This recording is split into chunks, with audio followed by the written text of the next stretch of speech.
तो प्यारे बच्चों, इस वीडियो में डिस्कस करेंगे डीओई की तरफ से प्रोवाइड किए गए मिशन मैथमेटिक्स क्लास 9th के लिए असेसमेंट वर्कशीट को, जो कि चैप्टर 1 से है। 9 अगस्त 2024 डेट के लिए है, दोनों मीडियम में एक साथ। इससे पहले कि सभी वर्कशीट का सॉल्यूशन दोनों मीडियम में अपलोड है, कमेंट में लिंक मिलेगी, ओपन करके देख लो। साथ में लास्ट सेशन की सभी worksheet, assessment, mid term paper, annual paper with solution, साथ में प्रैक्टिस पेपर देखकर उसकी प्रैक्टिस कर सकते हो। तो कमेंट को चेक कर लेना। क्वेश्चन पे आ जाओ। टोटल इसमें 6 क्वेश्चन हैं, मोस्ट इम्पॉर्टेंट हैं आपके एग्ज़ाम के लिए, तो अच्छे से इसकी प्रैक्टिस करो ताकि समझ में आ जाए। ठीक है, टोटल 6 क्वेश्चन है, तो ध्यान से देख लो इनके सॉल्यूशन को। ठीक है, 1 बाय 1 करके तो स्टार्ट करते हैं, ध्यान से देखना। Okay, question number 1 and 2 are multiple choice question. प्रश्न संख्या 1 और 2 बहुविकल्पीय प्रश्न है, यानी कि 4 ऑप्शन है, कोई एक राइट है। तो क्वेश्चन को स्टार्ट करते हैं, ध्यान से देखना। क्वेश्चन फर्स्ट है, which of the following is irrational. निम्नलिखित में से कौन अपरिमेय संख्या। अपरिमेय संख्या का मतलब जिसको हम p/q के रूप में ना लिख पाएँ। ठीक है, तो 5 क्या है, ये परिमेय संख्या है, क्योंकि इसे हम 5/1 यानी p/q में लिख सकते हैं। अगर हम √4 की बात करें तो देखो ध्यान से, ये 2 का वर्गमूल है, क्या निकलेगा 2, इसे भी हम p/q के रूप में लिख सकते हैं। अगर हम डी ऑप्शन की बात करें, √5 से √5 कट जाएगा, केवल 2 बचेगा, 2/1 भी लिख सकते हैं। तो मतलब कि बी ऑप्शन राइट है फर्स्ट में, √5 जिसे हम p/q के रूप में लिख नहीं सकते। ठीक है, सेकंड क्वेश्चन देखो। क्वेश्चन है question 2, on adding 2√7 minus √11 and √11 minus √7 we get 2√7 minus √11 और √11 माइनस √7 को जोड़ने पर प्राप्त होता है। इसका सॉल्यूशन देखो, सॉल्व करना पड़ेगा, ध्यान से देखो। आंसर नंबर 2 रूट में 7 माइनस रूट में 11, यहाँ पर प्लस लगा देंगे, √11 माइनस √7। ध्यान से देखो, ये माइनस में और ये प्लस में है, सेम है। √11 प्लस माइनस माइनस हो जाएगा, तो यहाँ पर ये कट जाएगा। ठीक है, बचेगा 2 रूट में 7 माइनस रूट में 7। अब ध्यान से देखो, ये 2 टाइम है और ये 1 टाइम है, हाइड है, तो जब माइनस होगा तो 1 टाइम √7 आएगा। मतलब कि जैसे √7 अगर हम प्लस करते हैं तो ये 1 टाइम ये 1 टाइम ये, यानी ये कितनी बार हो जाएगा, 2 बार, तो 2√7 आ जाएगा। तो सेम ऐसे ही माइनस भी होगा ना, तो जब 1 बचता है तो ऐसे लिख दिया जाता है, 1 हाइड होता है। ठीक है, तो यहाँ पर बी ऑप्शन राइट हो जाएगा, सेकेंड में √7। समझ गए। अगला क्वेश्चन देखो। तो मतलब क्वेश्चन फर्स्ट में बी ऑप्शन राइट है, सेकेंड में भी बी ऑप्शन राइट है। समझ गए। आगे देखो question number 3। Question 3, represent √3 on the number line. √3 को संख्या रेखा पर निरूपित कीजिए। तो सॉल्यूशन देखो इसका, ध्यान से देखना। तो जब हम √3 को संख्या रेखा पर शो करेंगे, निरूपित करेंगे, तो हम इसको लिख सकते हैं सबसे पहले 3 = 2 + 1। ठीक है, और पाइथागोरस थ्योरम से √3 का स्क्वायर इक्वल टू होगा √2 का स्क्वायर प्लस 1 का स्क्वायर। ठीक है, ये सेम यही निकलेगा। ठीक है, तो सबसे पहले हमको √2 शो करना होगा, उसके बाद वो √3 दिखाएगा। ठीक है, तो ध्यान से देखना, लाइन खींचते हैं।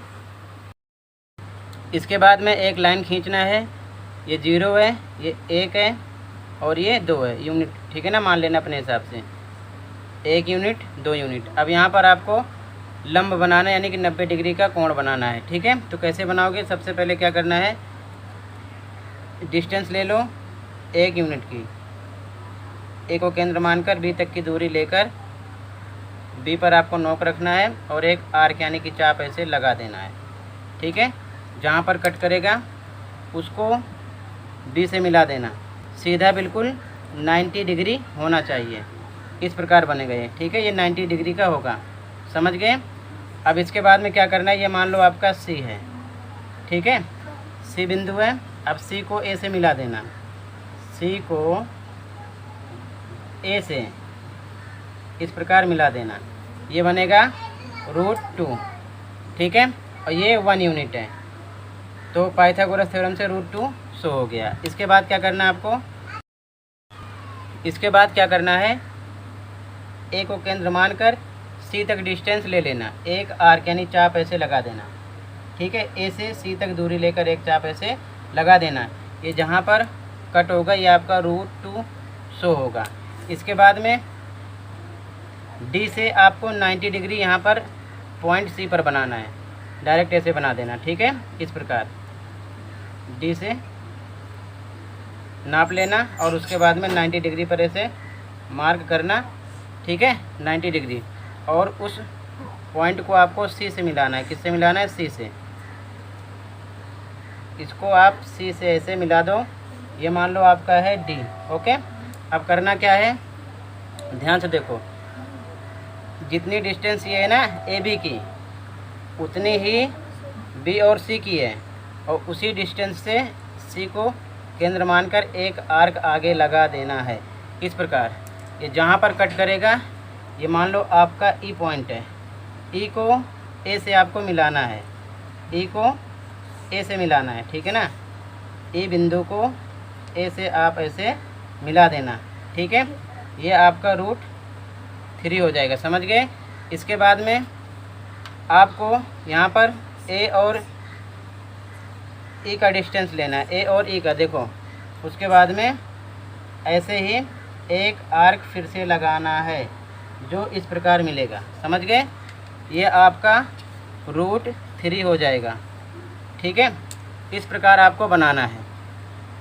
यहाँ पर भी लिख देना ये 1 यूनिट है, ठीक है, ध्यान रखना। क्लियर है? तो इस प्रकार ये √3 शो हो जाएगा, समझ गए। तो आई होप ये समझ में आया होगा। अगला क्वेश्चन देखते हैं। कहीं पर डाउट होगा तो कमेंट में बता देना, ओके। आप पेन का इस्तेमाल मत करना, पेंसिल, प्रकार, रबड़ का इस्तेमाल करना, ओके।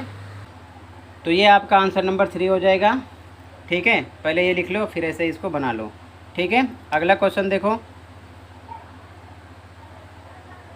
Question number 4। इफ़ 2 की power 5x into 2x equal to 5√32 then find the value of x। यदि 2 की घात 5x गुणे 2 की घात x बराबर 5 रूट में 32 है तो x का मान ज्ञात कीजिए। सॉल्यूशन देखो 4 का। आंसर नंबर 4, 2 की घात 5x गुणे में 2 की घात x बराबर 5 रूट में 32। तो यहाँ पर गुणे के निशान है, इसका बेस सेम है तो घात इसकी जुड़ जाएगी। तो 2 लिखेंगे, 5x प्लस x लिख लेंगे, घात को जोड़ देंगे, बराबर यहाँ पर रूट हटेगा तो 1/5 हो जाएगा 32 से बाहर, ठीक है, ध्यान रखना। तो 2 5x में 1x जोड़ो 6x हो जाएगा, बराबर 32 का एलसीएम निकालो, 5 बार 2 आएगा, ठीक है। एलसीएम निकालने पर फिर 1/5 सेम लिख दिया। आगे 2 की घात 6x बराबर, यहाँ पर हम लिख सकते हैं 2 की पावर 5 यानी 2 की घात 5, ये 5 बार है इसीलिए, ठीक है। गुणे में 1/5 लिख दिया। आगे 5 से 5 कट जाएगा, इधर 2 की घात 6x बराबर, यहाँ पर 2 की घात 1 बचेगा। आगे सोल्व करेंगे तो यहाँ पर देखो दोनों तरफ 2 सेम है तो पावर एक दूसरे के बराबर निकलेगी, तो 6x बराबर 1 के हो जाएगा, तो x बराबर 6 में आ जाएगा, ठीक है। तो x का मान आएगा 1/6।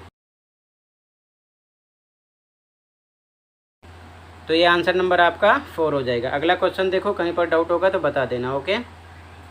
क्वेश्चन नंबर 5, रिप्रेजेंट 0.7 ऊपर बार है in the form of p/q।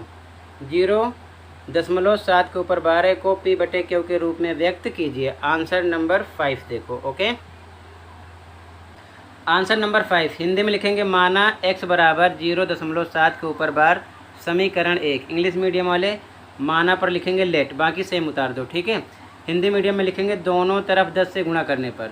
English medium वाले लिखेंगे मल्टीप्लाइंग बोथ साइड्स बाय 10। अब ध्यान से देखो 10 से मल्टीप्लाई क्यों किया, क्योंकि पॉइंट देखो 1 10 पर है तो दोनों तरफ 10 से मल्टीप्लाई किया, ठीक है। अब ध्यान से देखो आगे, इधर 10 से मल्टीप्लाई होगा तो 10x हो जाएगा, इधर मल्टीप्लाई करोगे तो 7.7 के ऊपर बार लग जाएगा। यहाँ पर 0.7 के ऊपर बार का मतलब है कि 0.77 ये ऐसे बढ़ता जाएगा, ठीक है। तो जब 10 से मल्टीप्लाई होगा तो ये पॉइंट यहाँ पर लग जाएगा और बार फिर से लग जाएगा, तो 7.7 के ऊपर बार लग जाएगा, ठीक है। ये इक्वेशन 2 हो जाएगा, ठीक है, ध्यान रखना। हिंदी मीडियम वाले लिखेंगे समीकरण 2 से घटाने पर, ये 2 है, इससे 1 घटाने पर। और इंग्लिश मीडियम वाले सब्ट्रैक्टिंग इक्वेशन 1 फ्रॉम 2, ठीक है। तो ध्यान से देखो इक्वेशन 2 इधर क्या है, 10x और इधर है x, तो 10x माइनस एक्स किया, इक्वल लगा दिया। इधर क्या है, इक्वेशन 2 में 7.7 के ऊपर बार है और इधर 0.7 के ऊपर बार है, लिख दिया। घटा दो 10x, ये 1x है, ठीक है। ये कितना है, 1x है। 10x में से 1x जाएगा 9x और इधर ये कट जाएगा 7 आ जाएगा, ठीक है। तो x बराबर आ जाएगा 7 अपॉन में इधर 9 आ जाएगा, ठीक है ना। x इक्वल टू 7/9, ये आपका x का मान हो जाएगा p/q के रूप में, ठीक है। आंसर 5 हो गया। अगला क्वेश्चन देखो, जहाँ पर डाउट होगा बता देना, ओके। हिंदी मीडियम वाले अपनी लाइन लिखेंगे, इंग्लिश मीडियम वाले अपनी लाइन, ओके। क्वेश्चन 6 है, rationalise the denominator of the following, निम्न के हर का परिमेयकरण कीजिए। इंपॉर्टेंट क्वेश्चन है, एक क्वेश्चन ऐसा पेपर में आएगा जरूर। तो पहला क्वेश्चन देखो, 1 अपॉन में √3 प्लस √5। सॉल्यूशन देखो फर्स्ट का, पहले आंसर 6 का फर्स्ट। यहाँ पर क्वेश्चन लिखा गया है, जब हम हर का परिमेयकरण करते हैं तो नीचे का नंबर सेम लिखकर ऊपर नीचे गुणा करते हैं। फ़र्क इतना होता है कि अगर प्लस होता है तो माइनस लगा देते हैं, माइनस होता है तो प्लस। यहाँ पर प्लस है तो ऊपर नीचे माइनस हो जाएगा, समझ गए। सेम ऊपर नीचे इसी नंबर से गुणा किया गया, निशान बदल कर। अब √3 माइनस √5 का जब 1 से गुणा करोगे तो ऊपर सेम आएगा, ठीक है। नीचे देखो ध्यान से, इधर √3 प्लस √5, इधर √3 minus √5, a² minus b² equal to a plus b, एक ब्रैकेट में, दूसरे में a माइनस b। यहाँ पर ये फॉर्मूला अप्लाई हो रहा है, तो ये हो जाएगा a² माइनस b², a पर √3 का स्क्वायर, b पर √5 का स्क्वायर। और जब √3 का स्क्वायर करोगे तो डबल टाइम हो जाएगा, ये 3 निकलेगा। इसी प्रकार √5 का स्क्वायर करोगे तो ये भी जोड़ा बनेगा, 1 निकलेगा 5। तो डायरेक्ट यहाँ पर लिखा गया 3 माइनस 5। इधर मैंने समझा दिया है कि नीचे वाले स्टेप में ये कैसे डायरेक्ट आया, ओके। आगे देखो ध्यान से, आगे हम क्या करेंगे, ऊपर का नंबर सेम लिखा गया है, 3 माइनस 5 माइनस 2 आ जाएगा।